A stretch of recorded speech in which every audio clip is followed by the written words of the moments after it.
Hello everyone, today we will talk about how to fix or how to solve the problem of too many requests on the application of DeepSeek. You will click on settings as you see and you will enter.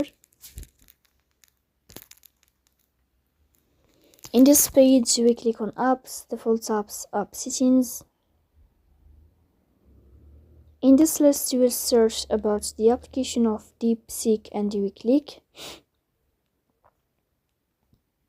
Here in this page of app info you will click on first stop and you will click OK. After that you will enter to the window of storage. Then we click on clear cache. In the end you will turn off your phone and you will restart your phone again to fix that problem. So please don't forget to support us by like and subscribe.